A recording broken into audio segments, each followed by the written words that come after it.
Welcome to the Talking Toughness series of podcasts, where we examine the mental toughness concept with guests from a wide range of sectors, illustrating that our mental approach to what happens to us and around us matters for all of us.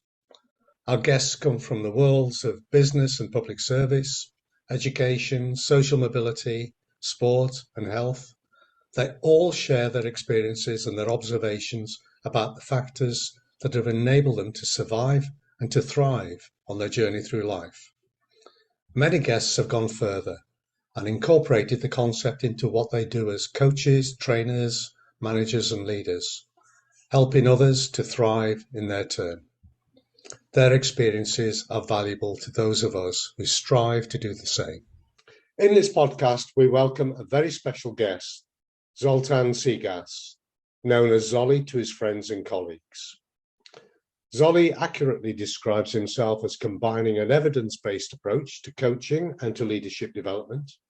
His purpose is wholly about helping individuals and organizations to envisage and prepare for their desired futures.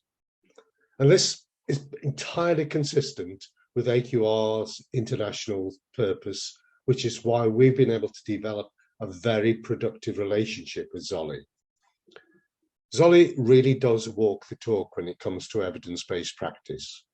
Formerly the Vice President for Research at the European Mentoring and Coaching Council, he's also a member of the Advisory Board for the International Centre for Mental Toughness Research and Development. Now, we first met at Coach Visco, which is Poland's premier coaching conference. Both having run a session, we found ourselves as panelists for the closing event, but we'd never actually met until we sat next to each other. By the end of that session, we'd found out that we had the same focus on best practice and the same determination to bring that to practitioners wherever they were. It's our pleasure to welcome Zolly. Well, welcome, Zolly, and I hope everything is going really well in Hungary. Absolutely. We could open a big debate around that, but I let our listeners check the things around Hungary. But from my perspective and from my business and professional perspective, I would say that, well, things are okay, except for the heat wave, of course.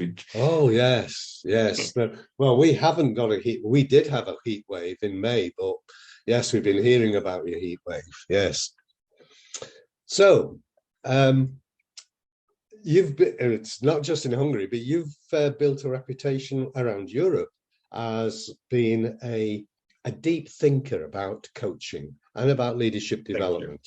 And what interests me is, I really am impressed with your approach to coaching, because you are truly evidence-based. You believe in dealing with reality, not with fake ideas. What I'm interested in is, firstly, how did you get into coaching? What attracted you to coaching? And secondly, where did this deep interest in evidence-based practice come from? By background, I'm a psychologist, so I've always been interested in working with people, but this is how the ideal story starts. But first time when I enrolled to be a psychologist, I was really just interested in people, but I was not really interested in working with them. I was more into experimental psychology. I was interested in how things work inside the brains of people. And as my studies progressed, I became interested in working with them, in putting all my learnings into practice. And first, my interest was more around general communications, mass media. My first ever workplace was a PR agency. And I've learned a lot there, both as a psychologist and as a freshman to the world of work. So that's where my general interest in people is coming from. So from my background in psychology. And as my interest developed in working with people, first, of course, I met with the clinical applications of psychology, and we had courses and classes where we had to go out, visit patients, of course, under supervision and guidance and whatever. And I have to say that in my first meetings, I was shocked. It was very hard for me to engage with patients. Honestly, it was a strain for me. And it was a part of my journey, a beginning parts to realize how much strength I need to be able to help other people. Because in some of those first meetings, I really felt strong emotions like anger. How could people be treated like this, for example, by their parents or partners? So, and I was washed away by my emotions. So I think a good step that I made is that I've decided not to work in the clinical field as a young psychologist, because I was definitely not ready for it. So I started working around communications and HR, but my interest in people, that was definitely there. And then I've started to meet with other psychological tools or schools, transactional analysis, gestalt psychology, and so on. And through these, I realized that there are lots of aspects of psychology where I could just be a practitioner. And there are lots of other ways in working with people, like counseling and coaching, where the emotional strain was much smaller. And well, I can just be honest, this was an important point for me, that I wanted to enjoy my own work as well. And not to die as I am working in helping other people. So that's the big thing, how I got to the helping professions. There was a time back in 2000, and dates are failing me, 2009, as I remember, when I found a transactional analysis course advertised advertised in a university, and it was transactional analysis for organizations and coaching. And I've enrolled to that course, and that was where I found out about coaching and how it was different from counseling, how it fit into the organizational development context. And that's where my interest in coaching started to develop. And that's where, the rest is history, I would say. So that's your entry into coaching. But the thing that makes you stand out in my eyes is your interest in the evidence-based aspects of coaching, because my experience of coaching, I'm not a coach, but I see such a wide variety of practice. Some of it is very good, some of it is very suspect. You've been using very elegant words to describe my impressions of the field as well. And so my interest in the evidence-based practice comes from my education as well, that I've been learning lots of theory back in the university.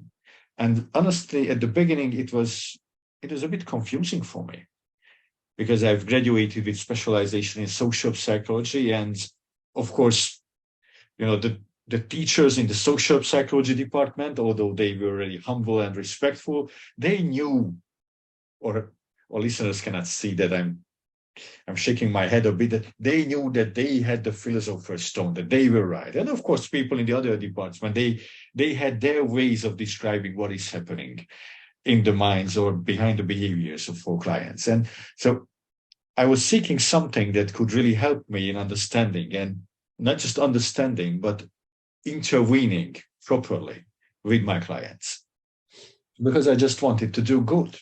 I think that was my core motivation. And of course, I could open this up to my personal development journey, that I have a Be Perfect driver with my TA profile, and we could talk about my MTQ profile as well. So that's where my interest in evidence-based comes. And I was attending a lot of conferences, trainings.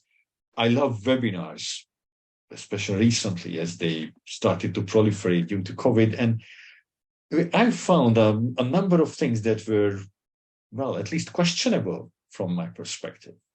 When people start to talk to me about how words are changing the pattern of neurons in my brain just after 2 sentences, I'm curious, but I have doubts. And so that's where my interest is coming from. That I want to do good, and I want to make sure that my interventions are working. Yeah, no, that's excellent. I mean, you and I met in Poland at the Kociwisko conference, and that was an interesting meeting, because we met, but we hadn't ever met before. The first time we met is when we sat next to each other on a platform, and that is very risky. Yeah, I think we met 5 minutes earlier. Wasn't that perhaps, a coffee break? Still an awful lot of prep. Yeah. And you're always thinking, well, what's he going to say? your views about coaching and about where it really made a difference were very consistent with ours. And of course, I was there to talk about mental toughness, which you've mentioned. I mean, so I'd like to know is to what extent do you think the mental toughness concept adds something to coaching? I think a lot. And I'm not just saying this because I'm in your podcast now, but that's my honest impression.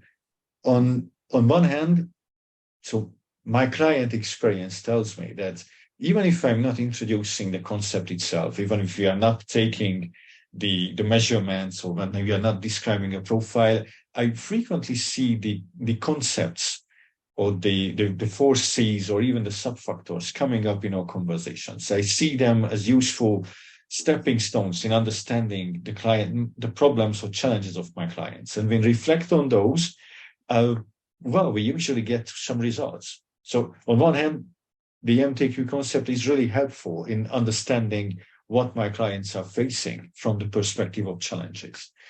And on the other hand, what I'm seeing in the coaching literature, it seems to support the importance of mental toughness. I've just recently had a conversation, for example, with Eric Dehaan. He's a famous coaching researcher. And in one of his books, he has a number of books, but he talks about the active ingredients of coaching, for example. And one of his conclusions is that that research identifies a number of potential active ingredients that drive the effectiveness of coaching. But a general factor that he describes as a certain mix around resilience and hope and concepts like that, this seems to be a central piece that describes the effectiveness of coaching. And when he talks about resilience in this book, that really is similar to the mental toughness concept on how we believe and how strongly we believe on ourselves, how good we are in controlling our thoughts or emotions. So he's definitely, or that's my understanding. There's always a chance of me misinterpreting my readings. So, but that's what I'm saying, that even pure coaching science seems to be talking about resilience and mental toughness as a key driver of the coaching's effectiveness. So that's the other line of thoughts from which I can conclude that the mental toughness concept has a place in the world of coaching and not just a place like other concepts. We'd like to think so, Zolly, and I'm heartened by what you say. And in fact, I too have had a very recent experience when I've been asked to look at somebody's work, a coach's work. And I found that, and this is, I won't name names, obviously, and I found that the coach was actually working with a client, but not really exploring what was happening in the client's mind, but it was almost like a SWOT analysis about their behaviors and about their kind of responses and the skills they had, and there's kind of a strengths and weaknesses approach. And I thought, well, that's okay. There's a nice bit of reflection there, but it doesn't explain where these behaviors come from. And I think, isn't that the key to coaching? I absolutely agree with you, but as a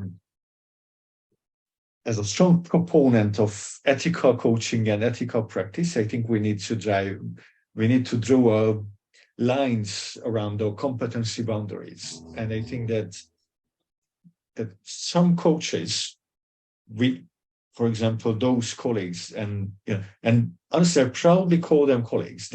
It's better if they stand on the side of the, let's say, business coaching or behavioral coaching aspects. So those who don't have proper training in psychology or in the proper use of certain instruments, in interpreting scores of reports like the MTQ, I think their coaching practices should stay on the side of behaviors or observable reactions, whatever. And yes, with that demarcation line, they may not be able, or that's just my guess. There's a chance that they won't be able to do transformative work with their clients, but they will still be helpful.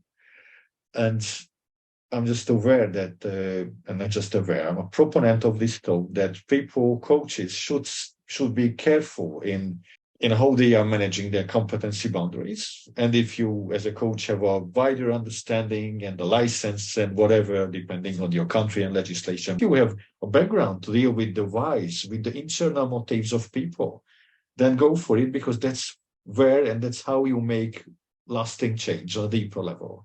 If you don't know the things you are messing around with, then don't go there, because there's a chance that you can do harm or no good things. That's my thinking here. That's clear awareness around all competencies and an ethical use of knowledge is important in how we coach. I completely agree with that. I do. I mean, yes, it's any form of discussion and any form of reflective exercise will be beneficial, but it depends what you claim that you can achieve as an outcome. I think that sometimes you find very suspect. Yes, sometimes the marketing of certain practitioners are saying a lot more than they are licensed to do or they are capable of doing. You're obviously very thoughtful about the whole world of coaching, and I can see that coaching is coming to a bit of a crossroads. Where do you think coaching is going to head? Because there are hundreds of thousands of coaches, and we've already kind of touched upon the fact that they're not all the same. They're all there's huge differences there. I think there are a number of crossroads at the same time. And in another conversation with a colleague, I've heard the expression that the world of coaching it has tectonic plates, like the surface of the earth. And some of these big plates are just moving around, and there are some collisions here and there. And we see the big plates of individual coaching being fragmented at the edges around tools and methodologies and goals or specific coaches like well-being coaches, corporate coaches, business coaches, whatever other coaches. I see lots of people calling themselves coaches, but not doing coaching as per the definition of the coaching bodies. And this could open up a big conversation about the presence of these coaching bodies. And for myself, I'm a proponent for these bodies. I think they are necessary for the profession to help the members of the profession to define themselves and to align their activities. And there are other big tectonic plates like team coaching, which has been born just a few years ago. An important crossroad or a decision point for any practitioner these days is to decide whether their focus will be more on teams or individuals, or how can they merge these two approaches? Can they create programs that involve both group and individual works? How do they work with systems and whole organizations, not just individuals? So I think one of the important things, and now I'm just free-flowing with my thoughts, is how we integrate the individual focused approaches and techniques of coaching into the broader environment where our clients are living. How competent and how aware we as coaches are about the social, organizational, and societal factors that affect our clients. And are we equipped, and do we want to be equipped to be working on those levels for the benefits of our individual clients or for our not just individual clients like groups or organizations? And of course, another thing what I'm saying is the rapid development around the theory. We have journals, we have research conferences, we have the organizations who are fostering the growth of coaching literature and coaching research. And I think that's a very important thing to do. And as this field is growing, it definitely gets into a interesting relationship, some frictions here and there with other fields like psychology, for example. So I see lots of things, not just a single crossroad at the same time. And of course, we could talk about the advances of technology, AI. I think no conversation is complete these days without mentioning AI. So that's absolutely on the table as well. and I'm super curious about what AI could bring to us. And but I'm fairly sure that the human aspect of coaching will take a lot. So it won't go away soon. And if we just put all of these into a melting pot, then I'm very curious on what's going to come out for the future of coaching. That is a really good analysis. You've brought a couple of dimensions to my attention.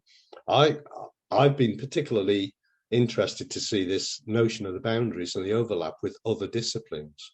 And of course, you're probably aware that in the last 6 months, there's been a degree of debate, even controversy about to what extent is therapy overlapping with coaching. And I've seen some people saying, "Oh, it's nothing to do with coaching. Keep therapy out of it. You're not equipped to do this." So we're beginning to see coaching kind of test its boundaries, if you like.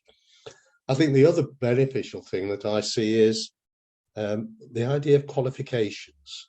I mean, 15 years ago, anybody could call themselves a coach. It still remains that way, but people are now beginning to become a little bit smarter in asking, where did you do your training? How do you do your CPD? And so on. But the thing that strikes me most is actually goes back to a conference I attended in Kansas. I spoke at a conference in Kansas, and in a very similar way to the way you and I met, I ended up on a platform with a keynote speaker. There was some guru in America, I've forgotten her name, and she was asked to address the question, has coaching got a future? And her answer was very simple. There were 700 people in a room, created a furor of excitement. She said, coaching has a future, but coaches may not. And what she was saying was, coaching, you could consider as a skill set. And the funny thing is, very recently, I've seen an article which says exactly the same. If coaching is a valuable skill set, perhaps this is a skill set that should be given to all managers, to all leaders, and even to general employees. Perhaps that's what a coaching culture means, which might have implications for what, this massive coaching. She actually said there would be a role for some coaches, but not necessarily for the mass of coaches that existed at that time. So I don't know whether you've got any thoughts of that. I can agree with that. And I would love if the skill set of coaching was really spread throughout the world. If everyone would just get, 10 hours of coaching training in high school, I think that would be the best. That's my wish, to teach high school kids coaching skills, how to listen to each other, how to help each other, just with listening, with proper questioning, with a change of their own perspectives. I think the world would be a much better place. And if we could introduce it later, just for employees or for people in organization, that would be still okay. However, I think that coaches will still have a place in the world, even if this skill set was spread, because there is one thing that we can offer to anyone: context-independent confidentiality. That if I, as a coach within an organization, then my client can be sure that our topic will stay independent of any of his or her other activities. And although a leader or a manager can learn the skill sets of a coach and they can master it, they will have, or they will be required to have, the lenses of the manager on themselves when they are coaching their employees. And I think that most of the times, that lenses or that perspective, plus the skill set of the coach, will deliver great results. Sometimes it won't. That's my guess, and that's my experience, that sometimes the manager subordinate or leader follower, you name it, relationship creates a boundary which limits the potential of the coaching conversation. Because people, they have an identity that they represent, they show what they use inside their working environments. Perhaps this overlaps 99% with their normal identity, but usually they have their things that they don't like to share with their superiors, especially, for example, their problems with their superiors. So I do think that coaches will have a place in the future of coaching.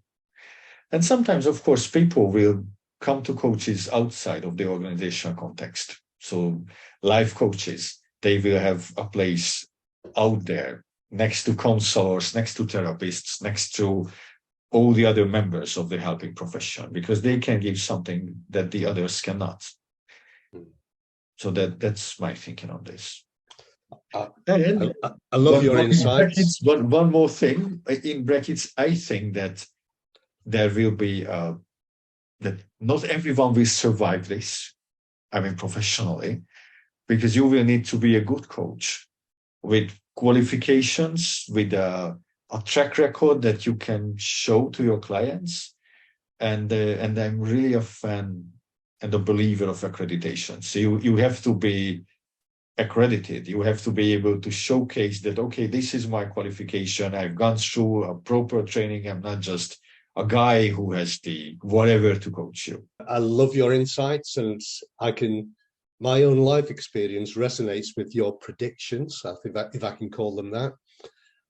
My very first job, a long time ago, because I'm a little bit older than you, Zolly, was as a work-study officer.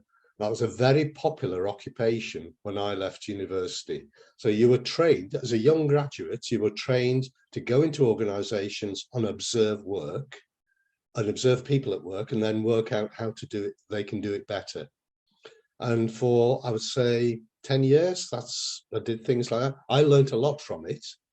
But suddenly along came the Japanese and the Americans and started to introduce quality circles and continuous improvement teams. So instead of having a young graduate standing watching you, people said, well, you can stand and watch yourselves. You can do this for yourselves. And bit by bit, that has morphed, and the job of a work-study officer has disappeared, but the practice hasn't. The practice is now built. Any organization that talks about continuous improvement is actually practicing what I learned 50 years ago, but it was only put into my hands. Now it's in everybody's hands. And so I'd like to think that we're on a kind of a cultural journey here. We'll see evolution. And, when we talk about mental toughness, I very often talk about it introduces two components into culture. There's this idea of resilience that you've mentioned, and also the idea of positivity, the belief that there's actually something better. But I think coaching is also part of that culture. That has to be that part of that culture. Absolutely. I completely agree with you. And I would love to see the coaching culture spreading around the world, because I'm biased, but I firmly believe that a coaching approach towards anything can make it better.